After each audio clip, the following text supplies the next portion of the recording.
Let's turn now to Ecclesiastes chapter 10 as we continue our study in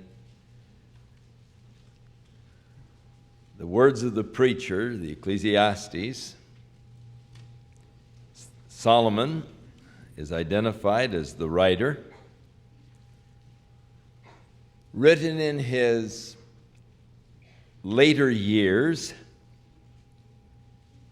when he had turned his heart away from the Lord,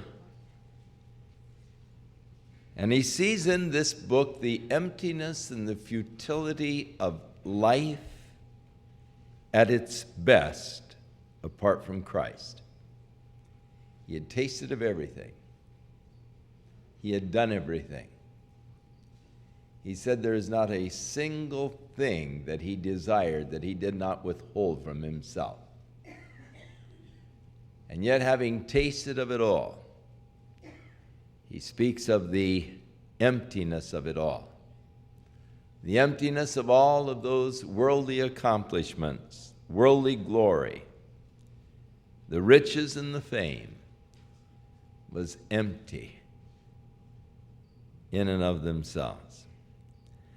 But in chapter 10, he continues really with the thought that we had at the end of chapter 9.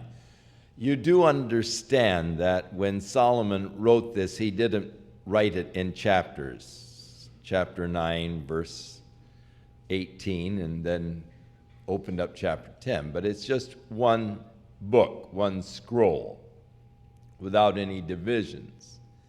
Those divisions were created later for our benefit.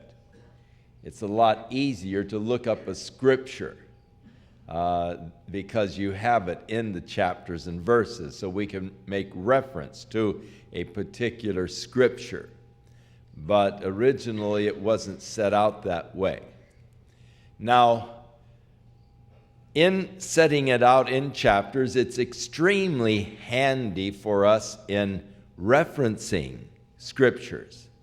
But unfortunately, we in our Western mind and the way we read, when we come to the end of a chapter, we think, well, that's the end of that chapter, and now we're going to begin a new chapter kind of a thing. And we don't often carry through the thought from the previous chapter. So you say, well, I'm going to read 5 chapters of the Bible tonight. And you may be quitting right in the middle of a thought.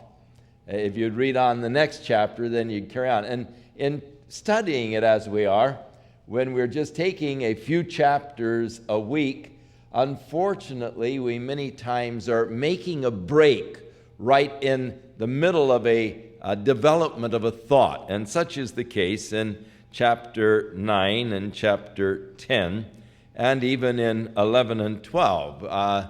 There should be no break, but fortunately we won't break tonight. We will go right through, and we'll see the continuation of thought. But in the previous chapter, he was talking about a city that was being besieged by a strong enemy, and there was this wise man, poor man, but he was very wise, and he delivered the city by his wisdom from this powerful enemy that was besieging the city. So he came to the conclusion that wisdom is better than weapons of war. However, one sinner can destroy a lot of good. Now, in that idea, one sinner can destroy a lot of good. He goes right into the thought that dead flies cause the ointment of the apothecary to send forth a stinking odor. The flies, when they would swarm into the oil of the apothecary, the sort of the perfumed oils, they would keep them covered, because if the flies begin to swarm in it, it isn't long before it begins to get rotten and begins to stink. And so it was something that was very common to their relating to life. I mean, he talks about this, and they understood exactly what it means. We think dead flies in the ointment of the apothecary, what's that all about?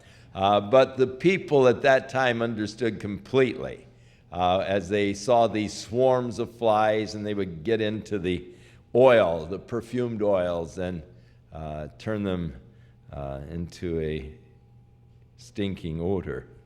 But the analogy that he is drawing, so doth a little folly him that is in reputation for wisdom and honor.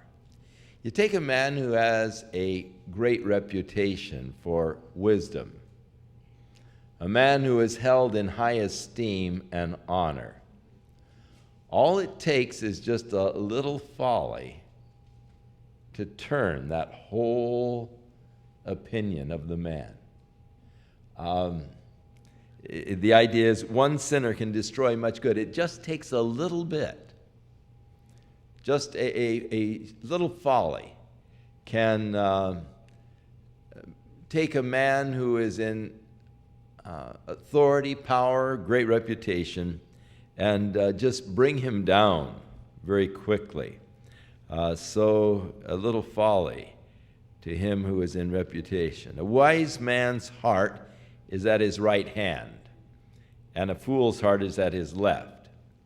Now, the idea behind that is a wise man's heart will lead him to right things, to right actions, whereas a fool's heart will lead him to wrong activities and wrong actions. The idea was the right hand was always the place of honor, respect, and esteem. The left hand was really the place of sort of put down or rejection. You remember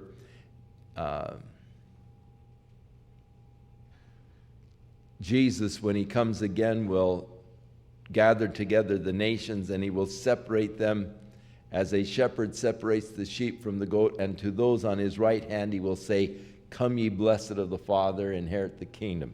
The right hand, the place of honor, it leads to honorable things. However, the fool will lead to dishonorable things. Yes, or yea also, yes also, when he that is a fool walks by the way, his wisdom faileth. And he soon reveals to everybody that he is a fool. I mean, a fool just can't hide it.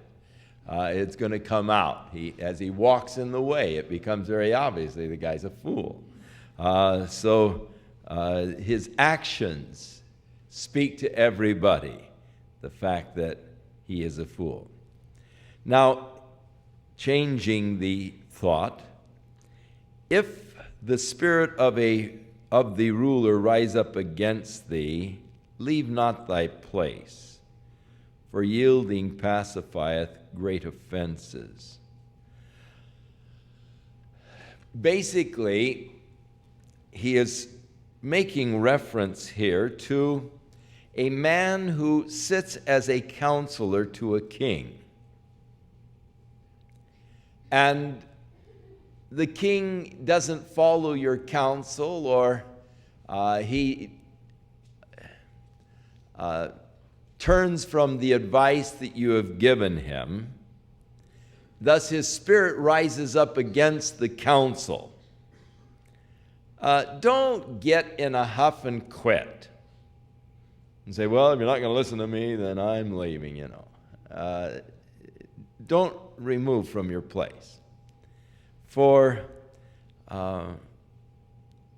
yielding will bring peace, even where there have been great offenses. Just give the point. A soft answer turneth away wrath. It's so easy to bring an end to a dispute by just saying, well, maybe you're right. What difference does it make? I'm amazed at what a great fire a little matter kindleth. Some of the big fights that you have are over whether or not it was dark chocolate or milk chocolate, And divorces can come about from such things. I mean, it just builds up and up and up and up and up, And yielding will pacify great offenses. You say, well, you're probably right. And that's the end of it. It ends all of the argument, the offense, and the fighting, and the bitter feelings and all that rise out of it. Now, he said, there's an evil which I've seen under the sun. It's an error that many times proceeds from the ruler.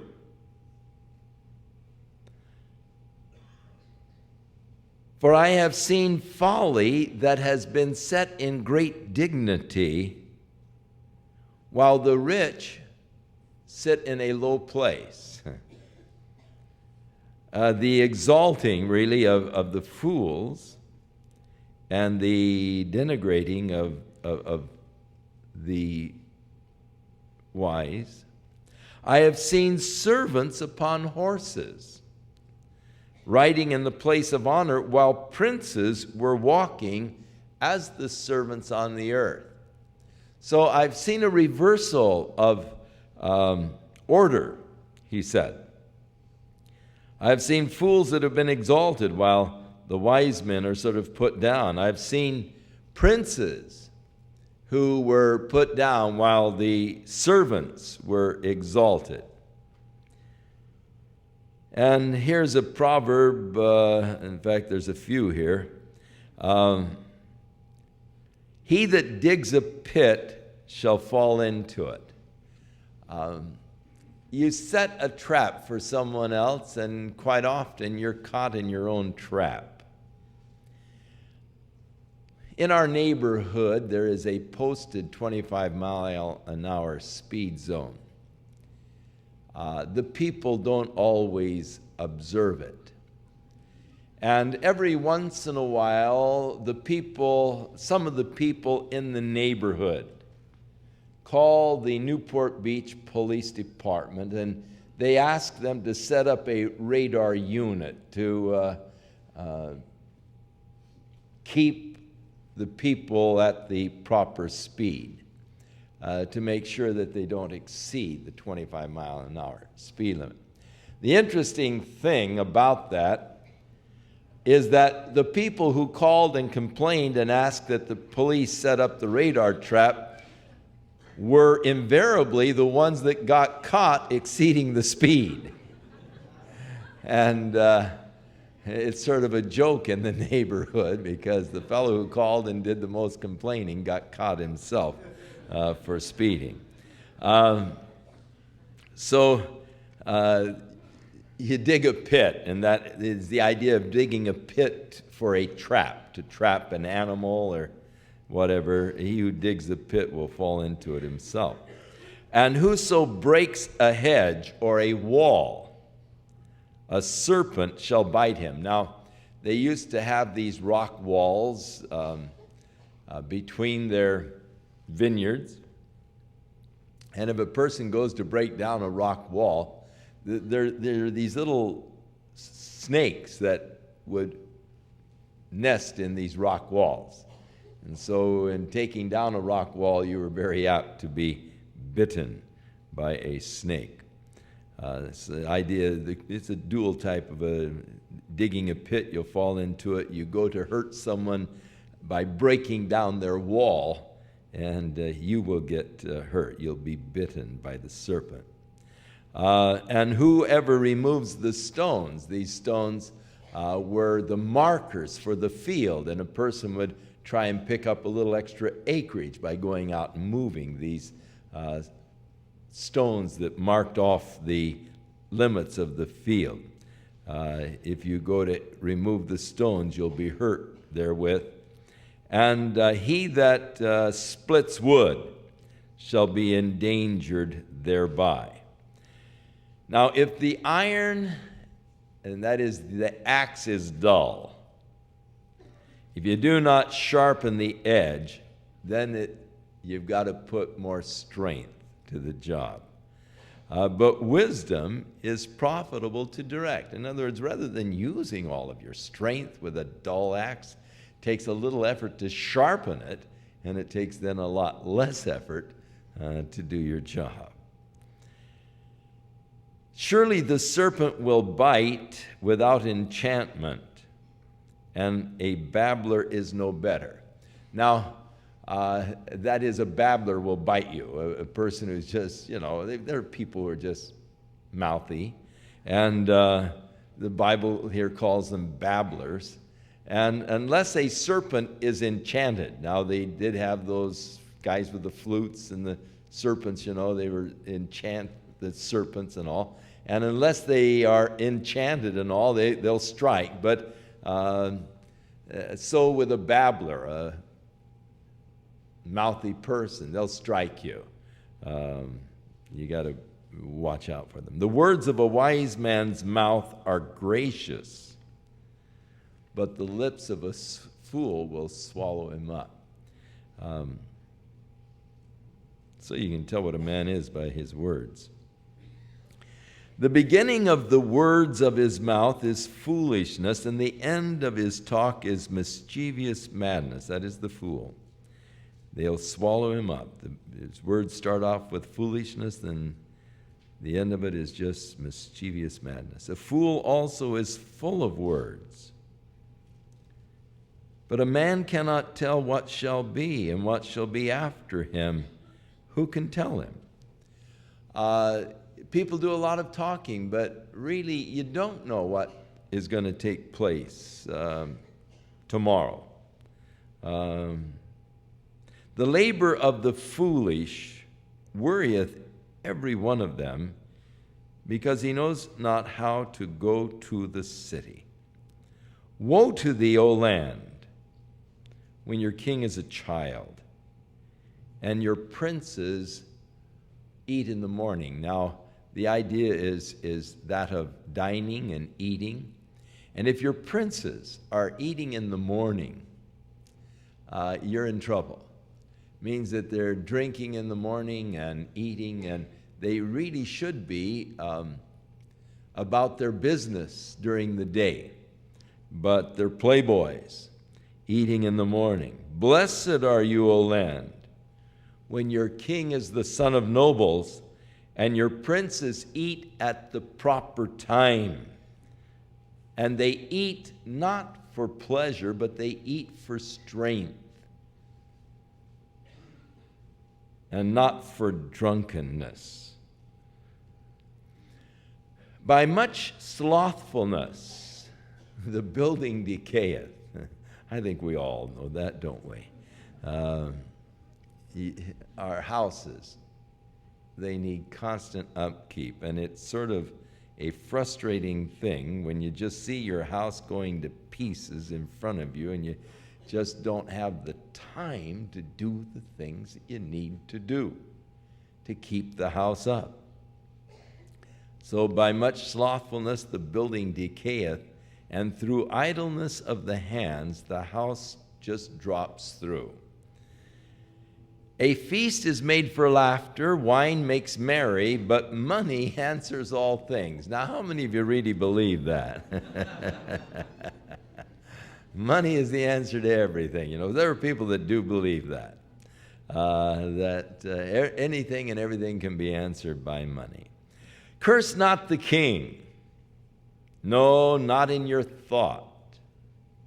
And curse not the rich while you're in your own bedroom.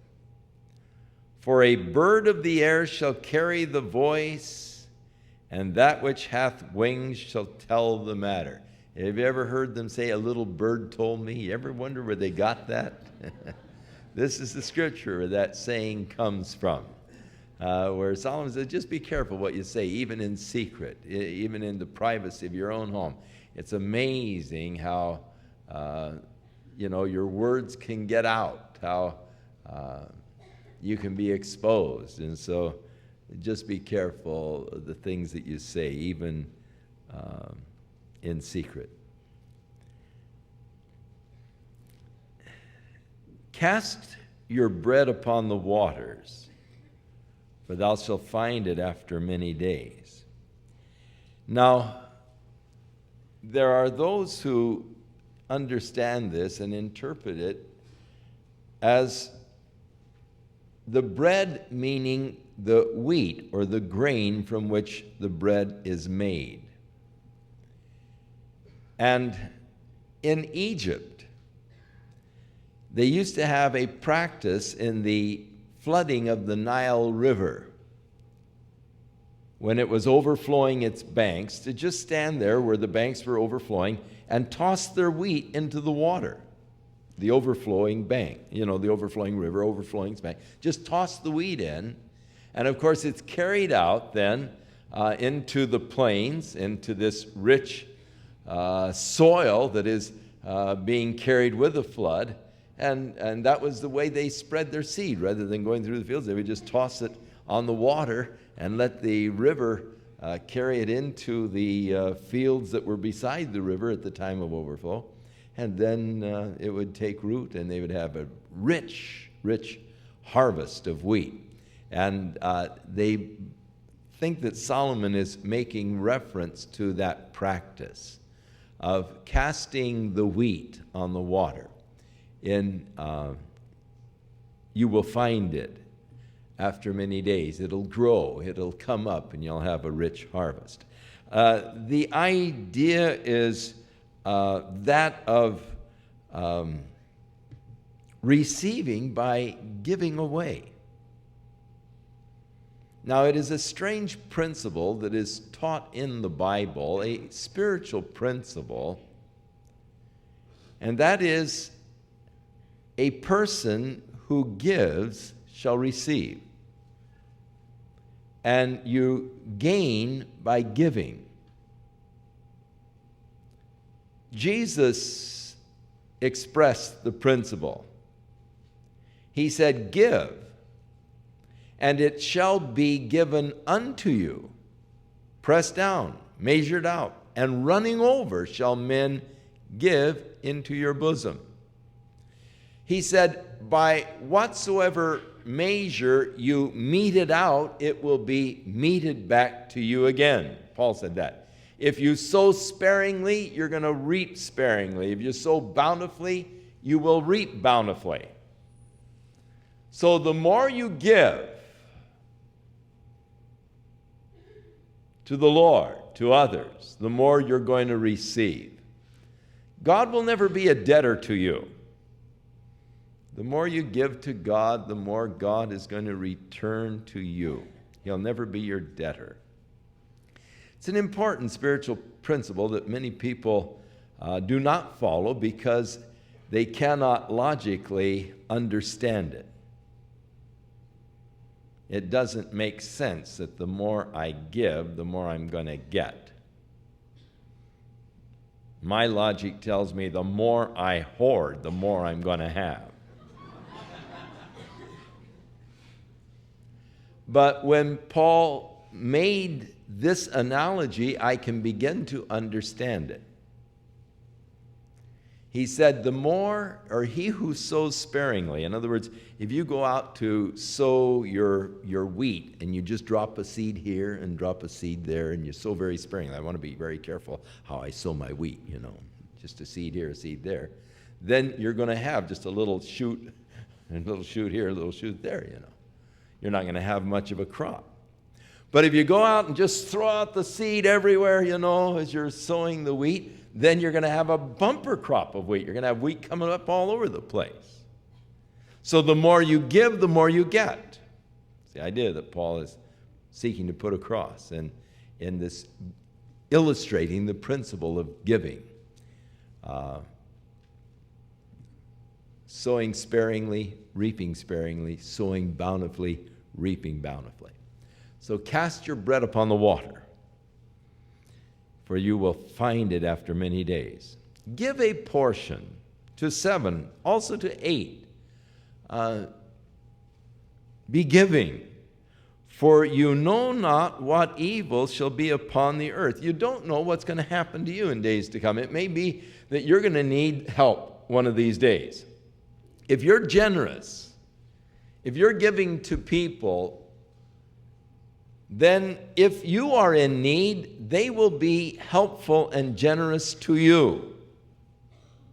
And you don't know what the future may hold for you. And thus, the encouragement to go ahead and be generous with others, because it may be in the future they'll be in a good position and you'll be in a poor position, and they'll be able to return then the favor to you. You remember Jesus gave the parable of the steward who was the accountant for his master, and his master said, hey, get the books in order, you're going to be fired 2 weeks. So the fellow said, man, I don't know, what shall I do? I'm too proud to beg, and I'm too weak to dig ditches, to labor. I know what I'll do. And he called in all of the creditors of his master, and he cut their bills in half. How much do you owe my master? 100 barrels of oil? Here, let me have your bill. And he wrote 50. And he cut all of the bills in half so that when he got fired, he could go around and say, hey, you remember what I did for you? I cut your bill in half. I need, $5, you suppose you can spare it? And so he took advantage of his position to set himself up for the future. Jesus said he was wise. He didn't say he was honest. He just said he was wise. And he commended the wisdom of the man because he took advantage of his present position to set himself up for the future. And so Jesus said, make use of the unrighteousness of money, so that when you fail, when you die, you might be received into the everlasting habitations. So the idea is you don't know what the future holds, and so be generous with what you have. And you'll find that it will come back to you in the future. If the clouds be full of rain, they empty themselves upon the earth. If the tree falls toward the south or toward the north, in the place where the tree falleth, there it lies, there it shall be.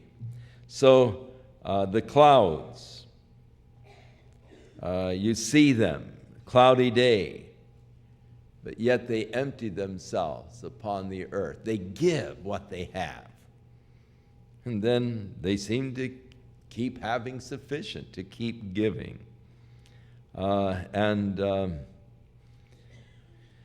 As the tree falls, so it lies. Now he that observes the wind, you see, there are always difficulties that we can imagine if I give what I have to others. And if you start considering the difficulties of these things, many times you will not do them. He that observes the wind will not sow. Looks like it's a windy day today. I better not plant the seed. I'll just stay in, and sit by the fire and kick back today. It's too windy to sow. But if you don't sow, you can't reap. And so he that regards the wind will not sow, and he who regards the clouds shall not reap. You can't let problems or difficulties stop you from doing what is necessary in life. Anything and everything that we do is fraught with danger or with problems or with difficulties. But you can't just say, well, I'm not going to do it because, there are real problems that could rise from that. Now, people oftentimes do that. They let the difficulties stop them from important activities for God. And there are some people that can always see and define the difficulties. But if you just are looking for trouble, it's there. I mean, you can find problems and you can find possibilities for problems in everything. I have a friend who was a professor of mine and a man who taught me so much, and I admire him tremendously. He has been a mentor to me for years, in my younger years. I traveled with him extensively just to glean from him. And his wife was one of those persons who could always see the problems or the dangers that might exist. And she was always saying, but that could be dangerous. Don't you realize that this could happen or that could happen? And she was always pointing out the potential or possible dangers in anything and everything that you might want to do. And finally, one day he just turned to her and he said, honey, living is dangerous. And that's true. Living is dangerous. But you can't quit living just because it's dangerous. So it's sort of the warning against that kind of inactivity that rises out of the possible difficulties that may exist.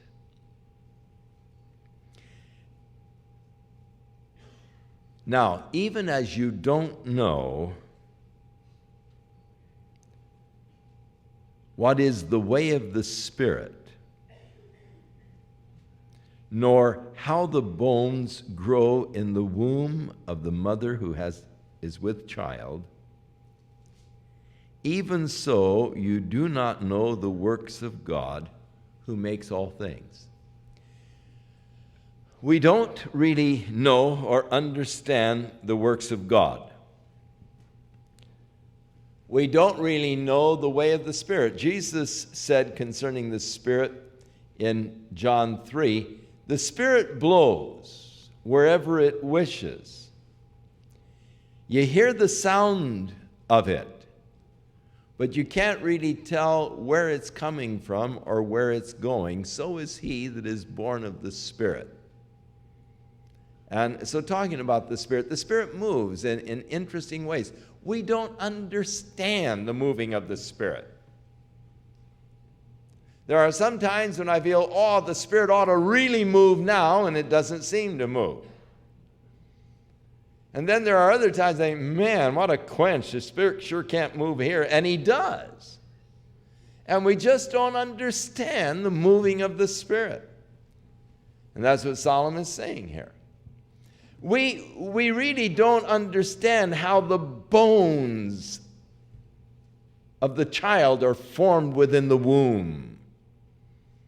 Marvelous. The ways of God, the formation of new life within the womb.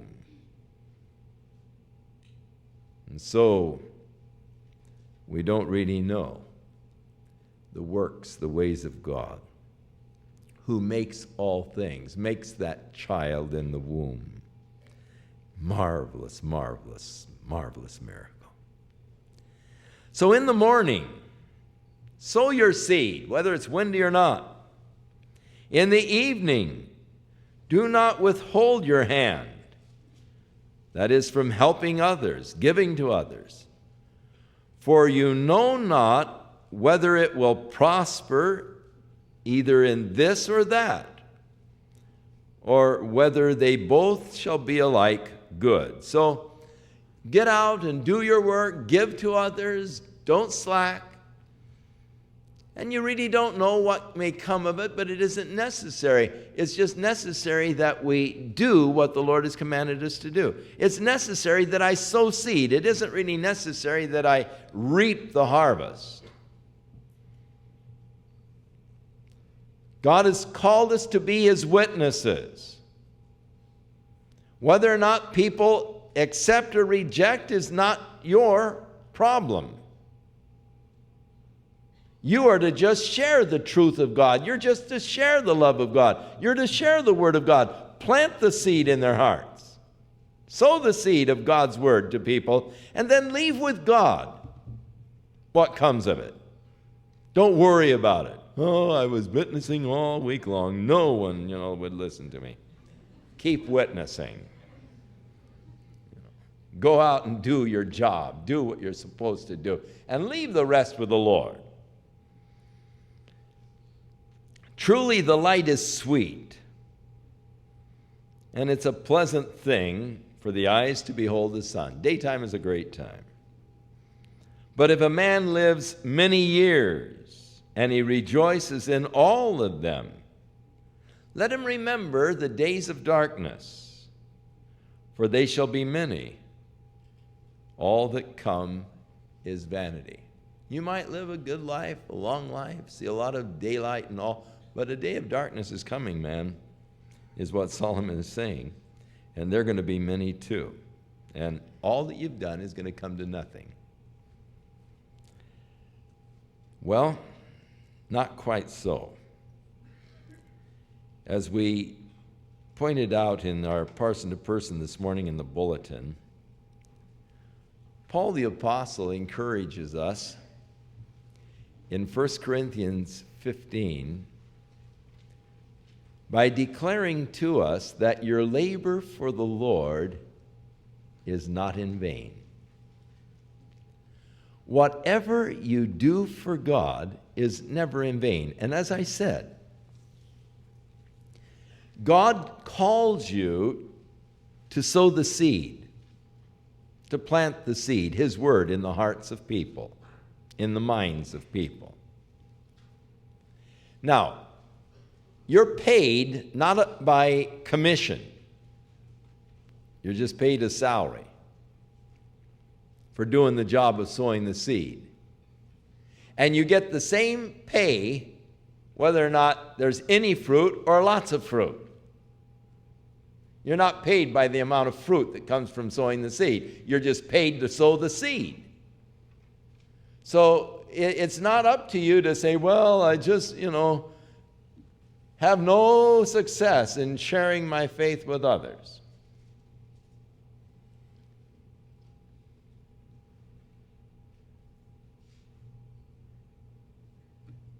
Whatever you do for the Lord is never in vain. God takes account of all that you do for Him, and your work for the Lord will be rewarded by Him. And the reward is not according to the amount of fruit that comes from it. You may not see any fruit of your labor.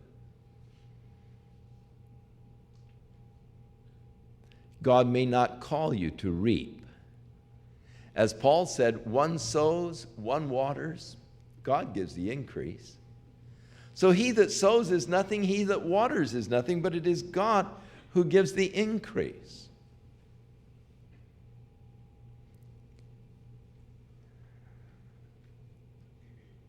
I knew a man, a missionary, who has long since gone to be with the Lord, who was a bank president in San Jose, California, when he accepted the Lord. And he felt called of God as the result of a vision to go to Panama to preach the gospel, to be a missionary to Panama. He had this vision. And there, in his vision, he saw this old, gray-haired, gray-bearded man standing with one of these wooden plows. And there was a big field here that was needing cultivating. And the old man in the vision was just too weak, and he was calling, "Come and help me to reap the harvest." And in the vision, he was aware that the call was in Panama, and so he resigned as the president of the bank, and he sold things that he had, and he went to school and studied the language and prepared, and he went to Panama as a missionary. And he had tremendous success. He was a brilliant man, and he had tremendous success in his missionary endeavors in Panama. Built a very large church. Became well known throughout all of Panama. And one day he received a call from the hospital there in Panama. And they said, "We have an old man here in the hospital who is dying. He is sort of incoherent. He's sort of babbling. We can't understand what he is saying. And we don't have much background on this man, but we know that he, was a Christian and he was some kind of a missionary. But, we feel that it should, some Christian should come and pray with him because he's not going to last long. Could you come over to the hospital and visit this man?" And so Dr. Edwards went over to the hospital. And when he walked into the room, he saw the gray-haired man with the gray beard that he had seen in his vision. And he prayed with the man. The man was just there praying in the Spirit. He was praying. That's why they didn't understand him. He was just praying in tongues. And they said to him, "We don't understand what he's saying." And Dr. Edwards said, "Don't worry, you never will." And the man died. And Dr. Edwards became so interested, because this was the man that he had seen in the vision, that he began to inquire about him, and he found out that he was a Cumberland Presbyterian missionary. He had been down in Panama for years, and yet they could not find any converts. But he had been planting seed for years in Panama. And God gave to Dr. Edwards the privilege of going down and reaping the harvest from the seed that was planted by this man. Now, when they stand before the Lord to receive the rewards for the things done in their bodies, and the Lord gives the rewards for this great missionary work that was done in Panama, the thousands of people who came to Jesus Christ. According to God's books and God's accounting, that old gray-haired Cumberland missionary will get the same or equal reward as Dr. Edwards, who had the privilege of reaping the harvest that came from the seeds that were planted by this old man. Because God rewards you for your faithfulness in doing what He has called you to do. He's called you to sow the seed. In windy days or cloudy days or whatever. Yours is to sow, cast the bread upon the waters. And so the whole idea of this section is that of the importance of us just doing the things that God has called us to do. Now, if you're not a child of God, then this does apply to you. Rejoice in the blessings or what you have, because in the days of light, the days in which you're alive, because man, when you go to the grave, you're going to be in the days of darkness for a long time, and everything that you've done is empty. It's all gone. There's nothing to show for your life of eternal value or of eternal good. But that's rather tragic, to live a whole life and not have anything of eternal value to show for your life.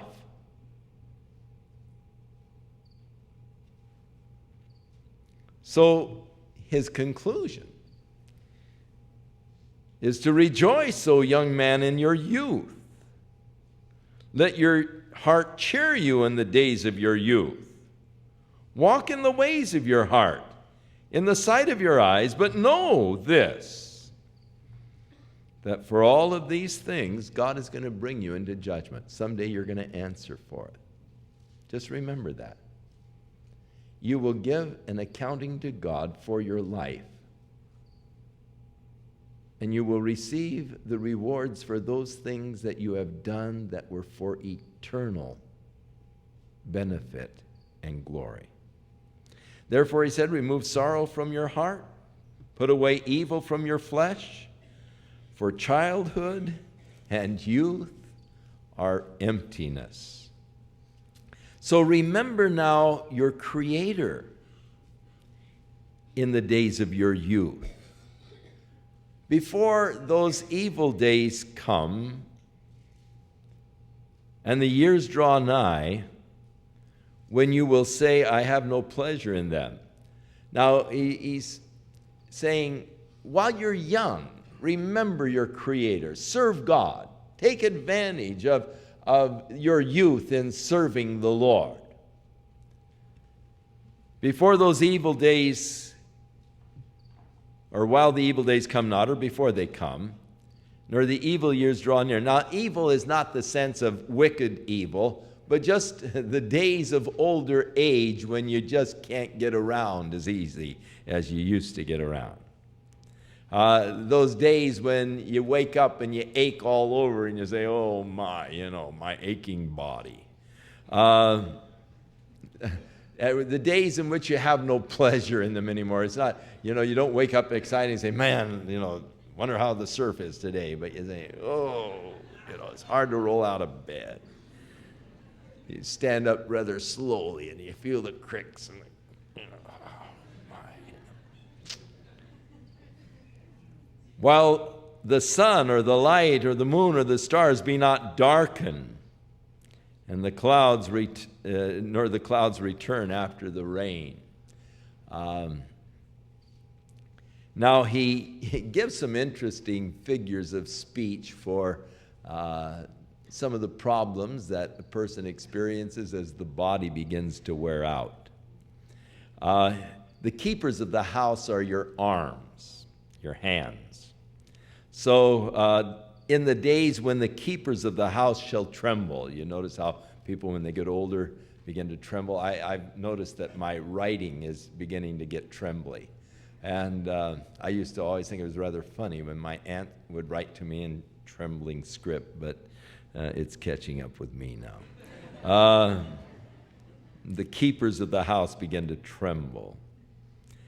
And the strong men shall bow themselves. You begin to sort of hunch over, And the grinders, that is your teeth, cease, because they are few. Man, you're getting in bad shape now. No more steaks or corn. And the windows being your eyes, they begin to get darkened. You can't see so well. And the doors shall be shut in the streets when the sound of the grinding is low. And he shall rise up at the voice of the bird, and all of the daughters of music shall be brought low. You can't hear very well. Hey, what was that? Say it again, Daughters of music brought low. You wake up early. You don't sleep soundly all night long anymore, but you wake up with the birds in the morning. Also, when they shall be afraid of that which is high. Ooh, stand up on the chair? No way, it's so high up here. And fears shall be in the way. The almond tree shall flourish, and the grasshopper becomes a burden. You look out and that grasshopper just is a burden to you. And the desires shall fail.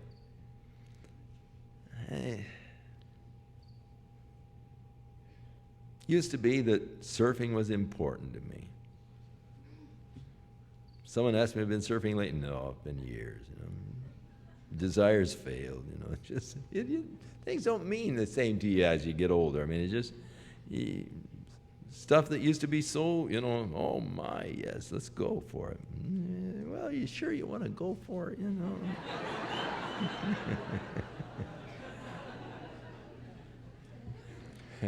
Because man goeth to his long home, going home, going home. And the mourners go about the streets. Man, one day, you go home. They lay you in the ground, and the mourners go about the streets. The silver cord is loosed. The golden bowl is broken. The pitcher is broken at the fountain. Or the wheel is broken at the cistern. The wheel was the thing that they would use to put the rope down to pull the water out of the cistern. Broken. The pitchers broken at the fountain. The golden bowl, silver cord, picturesque speech concerning death. And then shall the dust, the body, return to the earth as it was. Dust thou art, God said, and to dust you shall return. Speaking of the body of man, not speaking of the soul. As Longfellow put it so well, tell me not in mournful numbers, life is but an empty dream, for the soul is dead that slumbers. Things are not what they seem. Life is real and life is earnest, and the grave is not thy goal. Dust thou art, to dust returneth, was not spoken of the soul, spoken of my body. Goes back to the dust. But the spirit shall return to God who gave it. Body goes downward into the earth, but my spirit soars upward to God who gave me life. So here he is, end of the road. Vanity, he's about ready to go back to dust and leave this life. And how does he see it? Vanity of vanities, or emptiness of emptiness. Saith the preacher, all is empty. So true of a life that is apart from Jesus Christ. It ends up empty, unfulfilling, unsatisfying, frustrating. And moreover, because the preacher was wise, he still taught the people knowledge, and he gave good heed, and he sought out and set in order many proverbs. As we pointed out, there were some 3,000 proverbs. He was wise, and he set things out in order so that you could understand. He set them in a way that made them attractive and teachable. And he sought to find out acceptable words, and that which was written was upright, for they were words of truth. The words of the wise are as goads, and as nails fastened by the masters of assemblies, which are given from one shepherd. Now, the truth, the words of the wise are like goads. That is, the goad was the thing they used to use. They had a nail on the end of a stick, and when they were plowing with the oxen, if the oxen was getting lazy, they would take this stick with a nail on it and they would hit him in the flanks. They'd goad him, and he would, and he'd get moving again. And so remember the Lord when he apprehended Paul on the road to Damascus. He said, it's been hard for you to kick against the pricks. There's one thing that you don't want to do when you're being goaded is kick against it. Man, that thing really gets you then. So, and Paul had been kicking against the goads, is what the Lord, it's been hard for you to kick against those goads, hasn't it, Paul? And some of you have been kicking against the goads, and you find that you're the one that hurts. You're the one that suffers when you kick against the goads. But the wisdom is set out in ways that sort of challenge you. They catch your attention. And that was the purpose of setting them out in Proverbs and all, to capture your attention, to be a goad, to be a challenge to you. And the masters of assemblies, the masters were the teachers. Remember, they called Jesus master. They were the teachers in the assemblies, but there is only one real shepherd, and that's the Lord. And so that's what he's saying here. The words of the wise are like goads. They're like nails that have been fastened by the masters of the assemblies to stimulate you to think, to get you thinking. And yet there's just the one shepherd. And further, by these, my son, be admonished. Now, in the making of many books, there is no end. And in much study is weariness of the flesh. All of you that are in college, say amen. Much study, weariness of the flesh. I remember that in the books that I inherited in school, you know, you inherit it from the class above you. Your books have been used by others. I remember one of my Latin books in Santa Ana High School here had written in it, Latin is a language dead as dead can be. First it killed the Romans, and now it's killing me.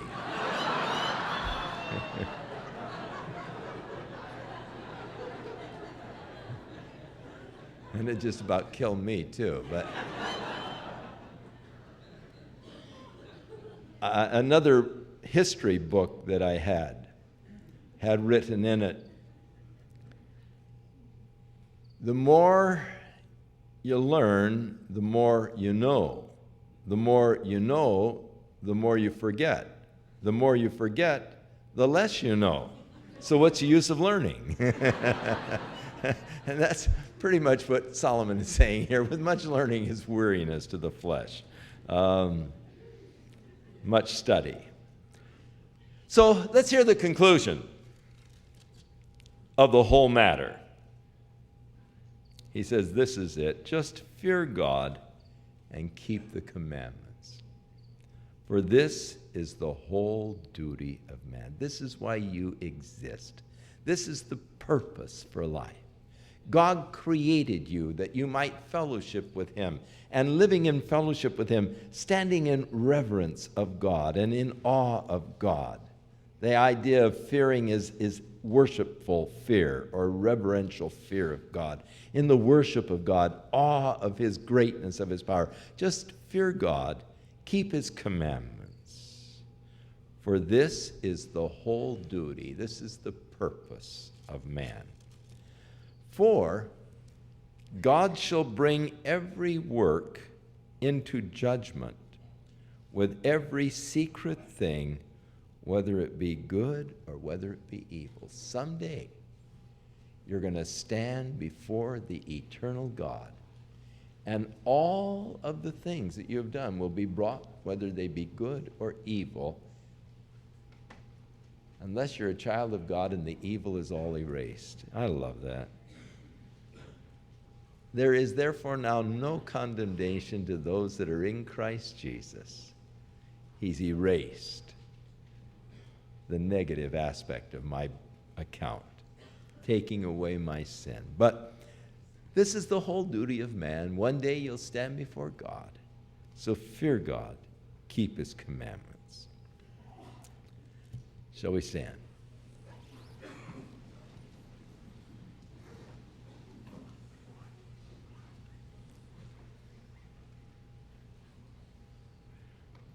May the Lord bless you this week and prosper you in all that you do for him. And may we follow the exhortations of sowing the seed, of fearing God, keeping his commandments, doing the work of the Lord, and trusting God for the fruit that will come, committing those things to Him. And so go out this week and sow seed. Cast your bread upon the waters. Give to 7 or to 8. Take advantage of the opportunities that you have now in knowing God, in serving God. And for you younger ones, remember the Creator in the days of your youth. Give your youth to Him, your strength of your youth, to serve Him. You'll never be sorry. Our Father, which art in heaven, hallowed be thy name. Thy kingdom come, thy will be done in earth as it is in heaven. Give us this day our daily bread, and forgive us our debts as we forgive our debtors. And lead us not into temptation, but deliver us from evil. For thine is the kingdom, and the power, and the glory, forever.